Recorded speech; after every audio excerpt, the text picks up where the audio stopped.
ब्रह्मानन्दम्।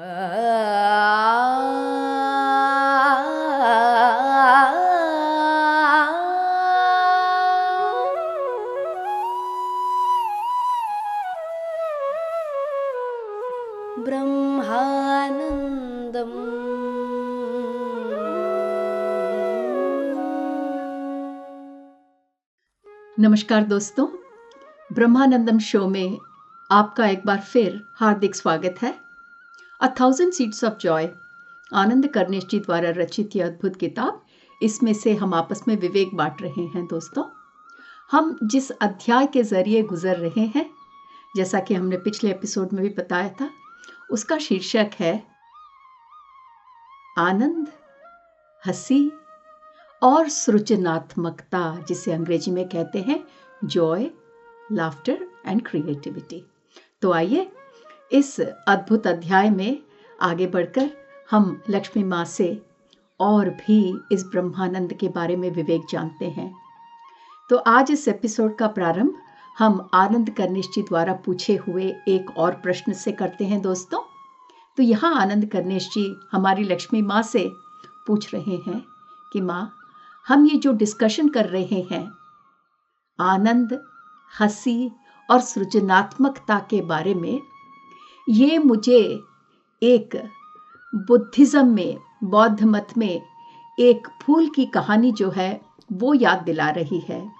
वो कहानी इस प्रकार जाती है कि एक दिन बुद्धा अपने सेशन को होल्ड करने आए, अपने ज्ञान को बांटने के लिए दोस्तों तक पहुंचे, अपने संघ में पहुंचे। उनके हाथ में एक खूबसूरत फूल था। वहां पहुंचकर अपने शिष्यों से कुछ बात करने के बजाय बुद्ध जी अपने हाथ में जो फूल था बस उसे ही निहारते रहे बहुत समय तक। और जो शिष्य थे वो एकदम सीरियस, गंभीर बुद्ध जी के विवेक के लिए वेट कर रहे थे। और जैसे जैसे समय बीतता गया और बुद्ध जी बस फूल को बड़े धीरे से निहार रहे थे, उनमें बेचैनी, शिष्यों में बेचैनी और बढ़ गई कि क्या बात है, बुद्ध जी कुछ बोल ही नहीं रहे हैं, आज हमें कुछ बताने नहीं आए, क्या बात है। जब ये चल रहा था तो वहां पर बुद्ध जी के एक और शिष्य जो है, जिनका नाम है महाकश्यप, वो अब और सीरियस नहीं रह पाए और उन्हें ये सारी परिस्थिति पे बहुत हंसी आई। जिस प्रकार बुद्ध जी शांति से उस फूल को निहार रहे थे और बाकी शिष्य बेचैनी से, उतावले होकर उनके बातों का इंतजार कर रहे थे, तो उनकी हंसी एकदम फूट गई। जैसे ही महाकश्यप की मुस्कुराहट बुद्ध ने देखा, बुद्ध जी ने वो फूल महाकश्यप जी को थमा दिया और बुद्ध समझ गए कि जो संदेश वो देने आए थे, जो शब्दों में नहीं कहा जा सकता, वो सिर्फ एक महाकश्यप जी ही समझ पाए। तो यहाँ आनंद कर्णेश जी ये कह रहे हैं कि ये जो ज़ेन परंपरा है, जहां पर बिना कुछ कहे ही अपने आचरण द्वारा काफी संदेश अपने शिष्यों तक पहुंचाया जाता है, वो उस दिन बुद्ध जी ने जब वो फूल महाकश्यप जी को बिना कुछ कहे पहुंचाया, तो वहीं से ज़ेन संस्कार, ज़ेन के ट्रेडिशंस शुरू हुए। तो जब ये सब इतना सुंदरता से आनंद कर्णेश जी ने माँ के साथ शेयर किया, तो माँ कहती है कि हाँ बेटा, ये जो ज़ेन ट्रेडिशन के बारे में यहाँ जो बात हो रही है, दोस्तों हम इससे पहले भी ज़ेन ट्रेडिशन के बारे में इस किताब के ज़रिए हमने काफ़ी कुछ जाना है। तो यहाँ माँ कहती है कि हाँ, जो ज़ेन परंपरा है वो ये सिखाती है क्या, कि ब्रह्मानंद के आगे अपने आप को किस प्रकार समर्पण किया जाए। माँ कहती है कि जब आप परमानंद में रहते हो तो आप सीरियस नहीं रह सकते। जैसे कि उस दिन बुद्ध जी के संग में शिष्य बहुत ही सीरियस थे, पर जब आप ब्रह्मानंद में होते हो तो आप सीरियस नहीं रह सकते। माँ कहती है कि उस दिन महाकश्यप जी का जो मन था वो एकदम पिघल गया। कैसे? बुद्ध जी को उस फूल के सामने मुस्कुराते हुए देखकर उनका मन पिघल गया, महाकश्यप जी का मन पिघल गया। और जब मन पिघला तो वो भी बुद्ध जी के साथ उनके ब्रह्मानंद में एक हो गए और उस एक होने में उनके चेहरे पर भी मुस्कुराहट छूट गई। और ये मुस्कुराहट तभी आती है जब आप अपने तीसरे चक्र में यानी कि मणिपूरक चक्र में एक आनंद प्राप्त करते हो। सो दोस्तों, हमने पिछले एपिसोड में ये डिस्कस किया था, ये माँ से ये जाना था कि किस प्रकार आनंद भरी मुस्कुराहट हमारे तीसरे चक्र को एक्टिवेट करती है। तो यहाँ पर माँ यही कह रही है कि एक फूल के सामने समर्पण करके हम ब्रह्मानंद में एक हो सकते हैं, आनंद भरे मुस्कुराहट को अपनी जिंदगी में लेकर आ सकते हैं और ये हमारे तीसरे चक्र को एक्टिवेट करता है। माँ कहती है ये ही ब्रह्मानंद का रूप है। और जब वो मुस्कुराहट महाकश्यप जी के मुख पर आई तो महाकश्यप जी ने उस स्थिति में अपने अंदर शून्यता को पाया। और माँ कहती है कि शून्यता और ब्रह्मानंद अलग अलग नहीं है, शून्यता ही ब्रह्मानंद है और ये ब्रह्मानंद ही वो मुस्कुराहट भरी आनंद है जो आपको तब मिलता है जब आपका मन समर्पण के मार्ग में आगे बढ़ जाता है। तो उस दिन महाकश्यप जी का मन बुद्ध जी को देखते हुए पिघल गया। पिघलने का मतलब है वहां मन शून्य हो गया, क्योंकि बुद्ध जी जिस प्रकार उस फूल को निहार रहे थे वहां पर कोई मन नहीं था। फूल के आनंद में समाकर बुद्ध जी अपने शून्यता तक पहुंच गए और बुद्ध जी को देखकर महाकश्यप जी उस ब्रह्मानंद में एक हो गए। तो माँ कहती है बेटा, ये जो कहानी तुमने यहाँ पर बताई बुद्ध जी की जो घटना, वो तुम्हारी घटना से अलग नहीं है। जब तुमने हमें सुनाया था कि जब तुम 12 साल के थे किस प्रकार अपने दोस्त के साथ रात को चुपचाप घर से निकल जाते थे और हर 2 मिनट में एक दूसरे की तरफ देखकर एक मुस्कुराहट से शुरू होती थी, फिर एक हंसी और ठहाका और आपका शरीर एक ब्रह्मानंद की लहर में डूब जाता था। माँ कहती है कि जब मानवता ये आगे बढ़ रही है, जो अगला मोड़ है, किसका अगला मोड़ दोस्तों?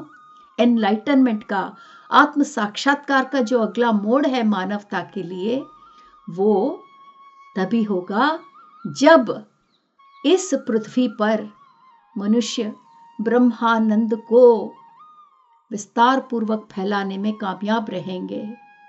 ये जो आनंद है, ये जो खुशी है, ये हमारे अंदर की आत्मानुभूतियों का प्रकंपन बढ़ाएगी।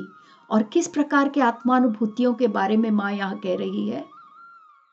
प्रेम, करुणा, स्वतंत्रता, मुक्ति, शांति, ये जो बड़े बड़े आत्मानुभूतियां हैं जिसकी झलक हमें कभी कभी होती है, ये जो आनंद जब हम महसूस करते हैं तो हमारे अंदर के इन आत्मानुभूतियों की प्रकंपन अपने आप बढ़ जाती है। माँ कहती है कि जैसे जैसे इन आत्मानुभूतियों में इस ब्रह्मानंद की झलक को पाओगे और जैसे जैसे इसकी प्रकंपन बढ़ेगी, ये आत्मानुभूतियां सारे मिलकर एकत्व में जुड़ जाएंगे।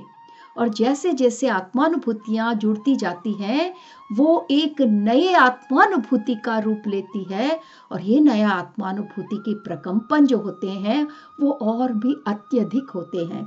दोस्तों, हमने शुरू में जो होली ट्रिनिटी, पवित्र त्रिमूर्ति का अध्याय हमने डिस्कस किया था, उसमें हमने ये जाना था कि किस प्रकार कम प्रकंपन वाले आत्मानुभूति मिलकर ज्यादा प्रकंपन वाले आत्मानुभूति में परिवर्तित होते हैं। माँ यहाँ पर वही जिक्र कर रही है। जब ब्रह्मानंद की झलक हमारे अंदर के आत्मानुभूतियों का प्रकंपन बढ़ाती है, तो वो सारे आत्मानुभूति जुड़कर एक नए आत्मानुभूति का रूप लेते हैं, जिसका प्रकंपन कहीं अधिक रहता है। तो दोस्तों, इसके साथ हमारा जो अध्याय 28 था, जिसका शीर्षक था आनंद, हंसी और सृजनात्मकता, ये समाप्त होती है। आइए दोस्तों, हम अगले अध्याय में कदम रखते हैं, जो है हमारा 29वां अध्याय, जिसका नाम है दुख से आनंद तक। इसके पहले हमने जो अध्याय कंप्लीट किया था दोस्तों, हमारा 27वां अध्याय, उसमें हमने अहम से परमानंद तक जाना था कि अहम से परमानंद का ये जो यात्रा है, वो जर्नी है, वो किस प्रकार हमें कायम करनी है। इस अध्याय में माँ हमें ये समझाएंगी कि जिस दुखों से हम गुजर रहे हैं, जिस अनुभवों को हम चैलेंजेस, चुनौतियां का नाम देकर अपनी दुख भरी जिंदगी के बारे में दुहाई दे रहे हैं, किस प्रकार उससे निकलकर हम आनंद तक पहुंच सकते हैं। सो ये अध्याय हम सब के लिए जरूरी है दोस्तों, क्योंकि इस मानव के जन्म में हम सब कई न कई बार ये अनुभव करते हैं कि ये जिंदगी कितनी दर्दनाक है। माँ हमें इस दर्दनाक जिंदगी में दर्द से हटकर आनंद की तरफ किस प्रकार हमारी यात्रा कायम रखनी है, वो हमें बताएंगे। तो आइए दोस्तों, इस अध्याय का प्रारंभ आनंद करनेश जी के प्रश्न से करेंगे। ये जो दुखा है, जो बुद्धिज्म में दुखा नाम का ये जो शब्द है, उसे इस प्रकार माना जाता है कि हमारे जिंदगी में जितनी भी यातनाएं हैं, बाधाएं हैं, चुनौती है, उन सब को मिलाकर ये दुखा का पद दिया गया है।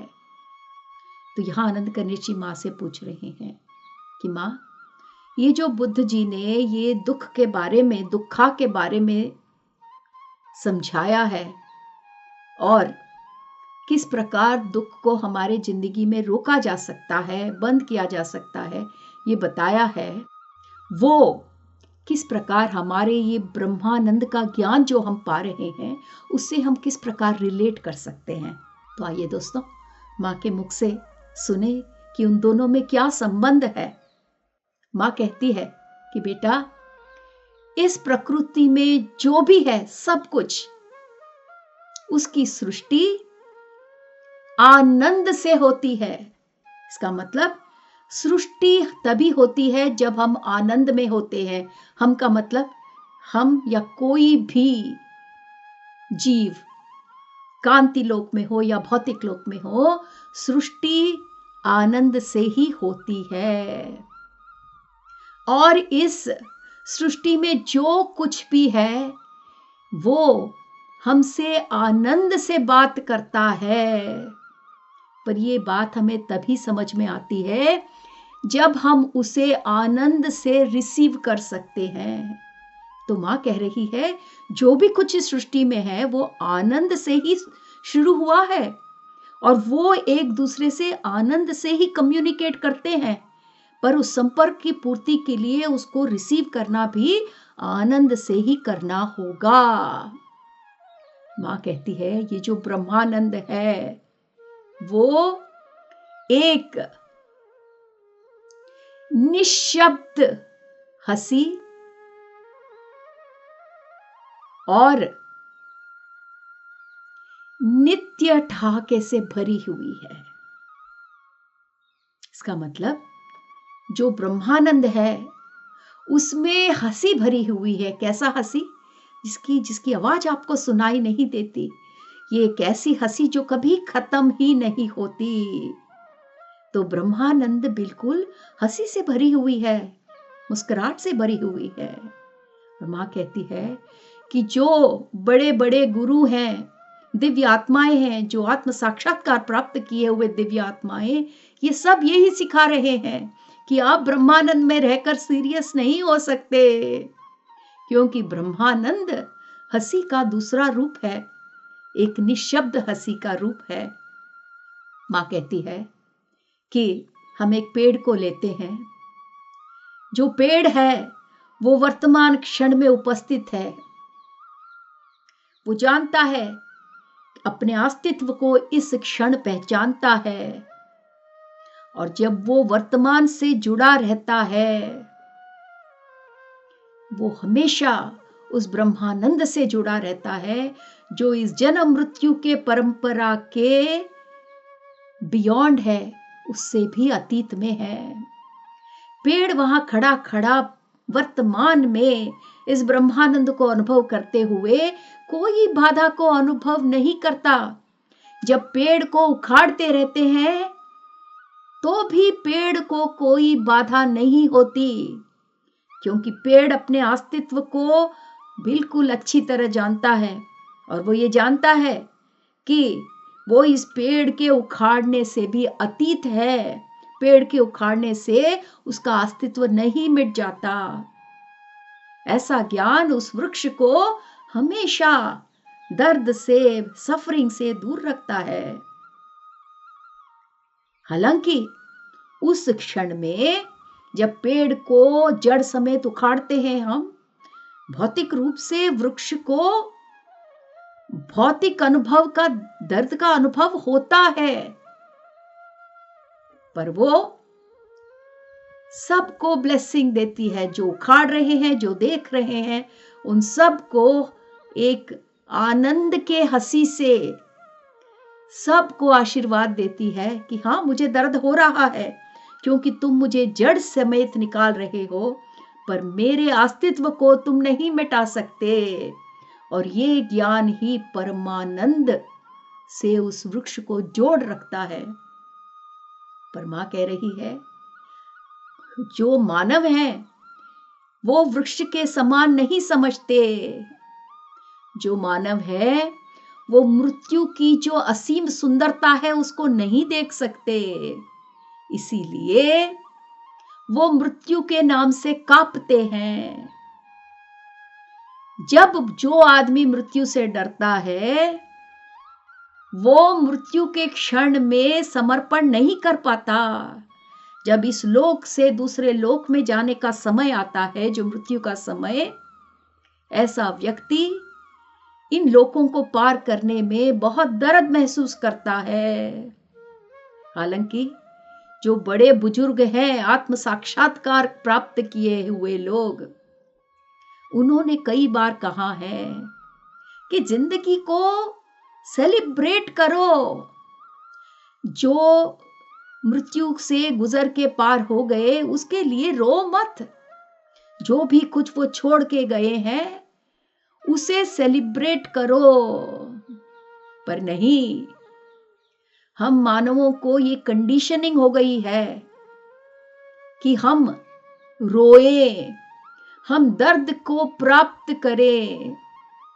जब भी मृत्यु की बात होती है या कोई भी मृत्यु के द्वारा गुजरता है, तो ये नहीं कि थोड़ी देर रो ले और बाद में मृत्यु के विवेक को जानकर आगे बढ़े।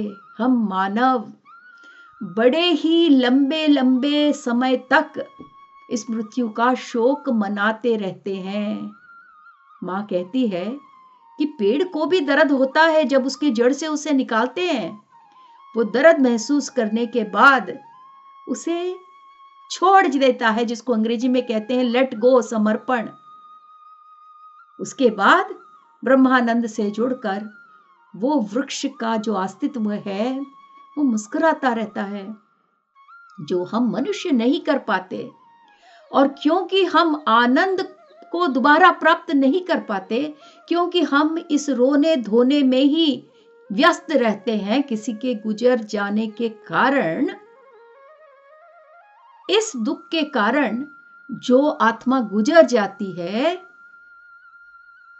वो हमसे ये संदेश हमारे तक नहीं पहुंचा पाती कि इस मृत्यु के द्वारा जब मैं दूसरे लोक में पहुंचा हूं, यहां मुझे आनंद का विस्फोट प्राप्त हो रहा है कि इस मृत्यु के जरिए गुजर कर मैं आनंद का अनुभव कर रहा हूं।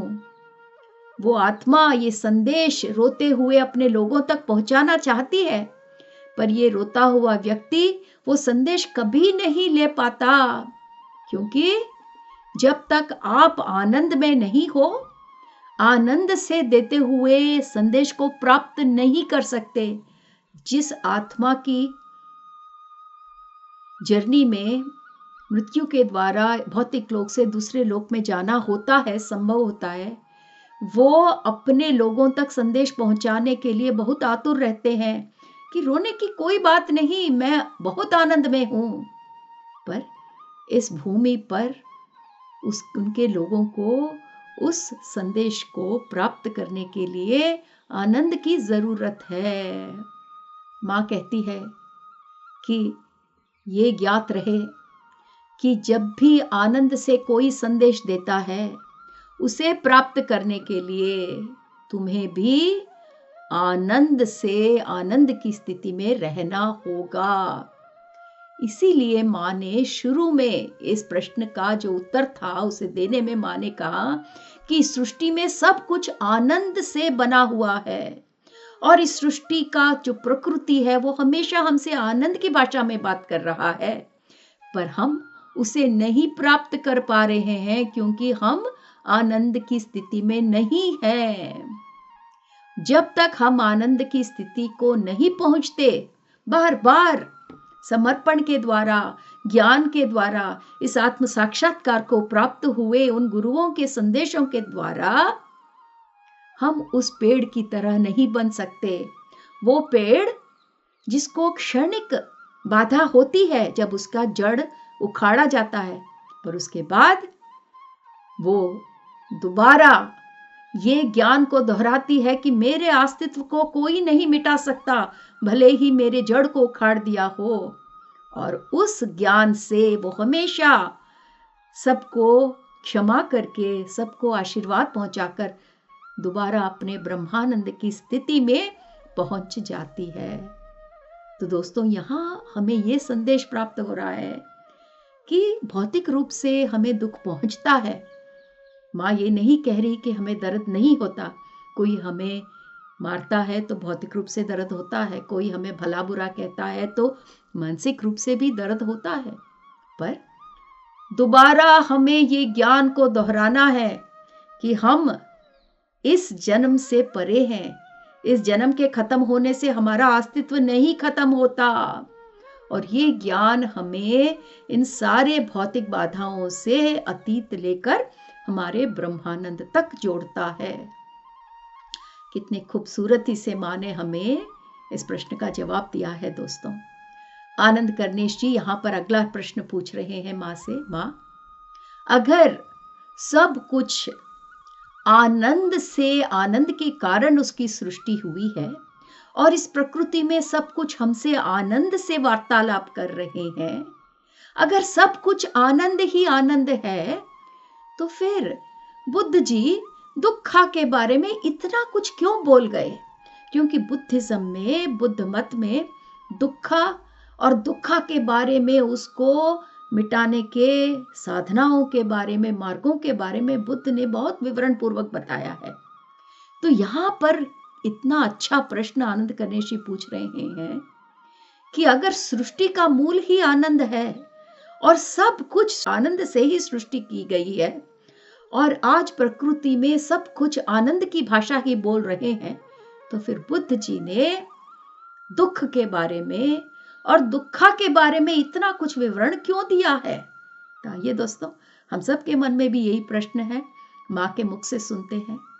माँ कहती है कि बुद्ध जी ने दुखा के सत्य के बारे में इतना कुछ इसलिए कहा है क्योंकि जो हमारा मन है वो निरंतर दुख से भागना चाहता है। दोस्तों, गौर पूर्वक इस वाक्य पर हम एक बार और गौर करते हैं। माँ कहती है कि भगवान बुद्ध ने अपने संदेशों में दुख के बारे में, दुख के सत्य के बारे में बार बार इसीलिए कहा है क्योंकि हमारा जो मन है वो निरंतर दुख से भागना चाहता है, दुख से भागने का हमेशा निरंतर प्रयत्न करता रहता है। और ये जो निरंतर प्रयत्न है दुख से भागने का, वो हमें वर्तमान क्षण से दूर रखता है। और जब हम वर्तमान क्षण से दूर रहते हैं तो हम किस में ट्रैप हो जाते हैं दोस्तों? हम क्रेविंग्स में, डिजायर्स में, यानी कि इच्छाएं और लतों में, उस जाल में फंस जाते हैं। एक बार और सारांश देखते हैं दोस्तों इन दोनों वाक्यों का, क्योंकि बहुत ही अद्भुत वाक्य है। सबसे पहले ये जानना है कि हम हमेशा दुख से भागने की कोशिश कर रहे हैं। दुख से भागने का कोशिश करने का अर्थ है वर्तमान क्षण से भागना, क्योंकि जो भी दुख हम महसूस कर रहे हैं वो वर्तमान क्षण में हमारे अनुभव हैं। और जब हम वर्तमान क्षण से भागने का प्रयास करते हैं तो हम किस जाल में फंसते हैं? हम दुख से अपना मन बांटने का, डाइवर्ट करने का मार्ग देखते हैं और हम बाकी इच्छाओं पर फोकस करना शुरू करते हैं जहां से हमें शायद दुख न प्राप्त होए। तो दोस्तों, आज का एपिसोड मैं यहां समाप्त करती हूं। अगले एपिसोड में हम और भी विवरण पूर्वक दुख के बारे में मां के मुख से सुनेंगे। धन्यवाद।